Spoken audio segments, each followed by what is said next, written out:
नमस्कार साथियों। राजस्थान की सतरंगी संस्कृति और अटूट आस्था का प्रतीक गणगौर तीज। यह त्योहार सिर्फ व्रत नहीं बल्कि भगवान शिव, ईश्वर जी और माता पार्वती गौरा जी के प्रेम और सुहाग के आशीर्वाद का उत्सव है। आज की इस वीडियो में हम बात करेंगे गणगौर के महत्व, पूजन की विधि और उस अटूट विश्वास की जो हर महिला के दिल में बसा है। यह व्रत चैत्र मास की शुक्ल पक्ष की तृतीया को मनाया जाता है। वर्ष 2026 में मुख्य गणगौर पूजन 21 मार्च 2026 दिन शनिवार को है। गणगौर व्रत, पूजा विधि और कथा।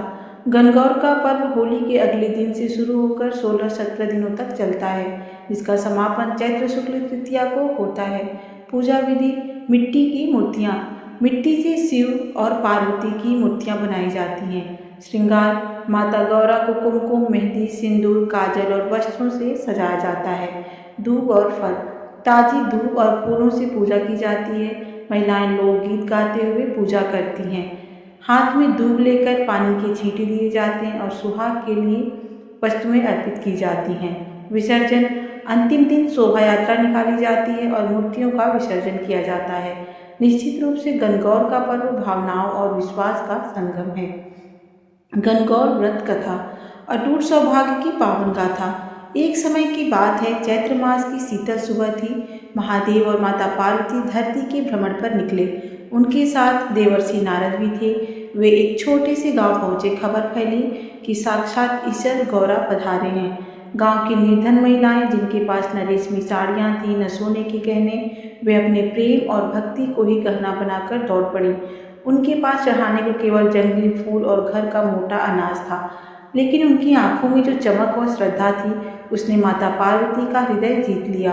साथियों, सच्ची पूजा सोने की थाली में नहीं बल्कि साफ मन की थाली में होती है। माता पार्वती ने अपनी ममता बरसाते हुए उन सभी पर सुहाग का अमृत छिड़क दिया और उन्हें अखंड सौभाग्य का वरदान दिया।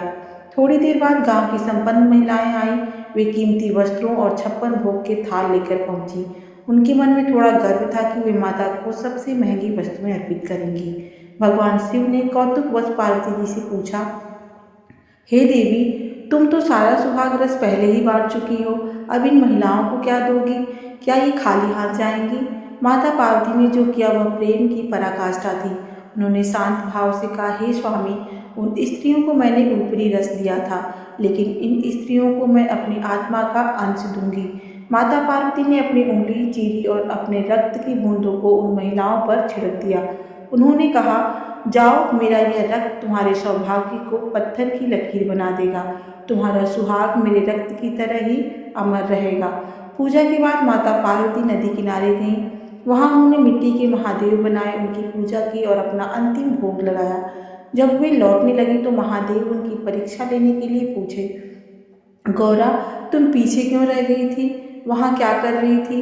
पार्वती जी ने मर्यादा और प्रेम का परिचय देते हुए कहा, भगवान, वहाँ मेरी नंद और देवरानी मिल गई थी, उनके साथ भोजन करने में देर हो गई। महादेव तो सब जानते थे, वे मुस्कुराए। इसके बाद माता पार्वती नदी के तट पर गईं, स्नान किया और बालू मिट्टी के महादेव बनाकर उनकी पूजा की। उन्होंने कहा, वहाँ भोग लगाया और प्रदक्षिणा की। महादेव ने प्रकट होकर उन्हें सदा सुहागिन रहने का वरदान दिया।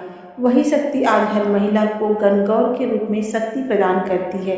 यह केवल एक कहानी नहीं है, यह विश्वास है कि माँ गौरी हर उस स्त्री के साथ खड़ी है जो अपने परिवार के लिए त्याग और प्रेम रखती है। गणगौर का व्रत हमें सिखाता है कि सौभाग्य केवल मांग में सिंदूर भरने से नहीं, बल्कि मन में सेवा और समर्पण रखने से मिलता है। कथा के अंत में हाथ में फूल और अक्षत लेकर बोले, हे माता गौरी, जैसा सुहाग और आशीर्वाद आपने उन महिलाओं को दिया, वैसा ही समस्त जगत की बहनों और बेटियों को देना। हमारे घर में सुख शांति रखना और ईश्वर गौरा की जोड़ी की तरह हर घर की जोड़ी बनी रहे। यह व्रत केवल दिखावे का नहीं बल्कि मन की शुद्धता और अटूट श्रद्धा का है। जो स्त्री सच्चे मन से ईश्वर गौरा की पूजा करती है, माता पार्वती उसे अखंड सौभाग्य का वरदान देती हैं। आप सभी प्रेम से बोलिए, बोलो ईश्वर गौरा की जय। उम्मीद करती हूँ आपको ये वीडियो अच्छी लगी होगी। इसे अपने प्रियजनों के साथ शेयर करना ना भूलें। वीडियो को लाइक करें, चैनल को सब्सक्राइब करें और कमेंट में हर हर महादेव जरूर लिखें। मिलते हैं अगली वीडियो में, तब तक के लिए राधे राधे।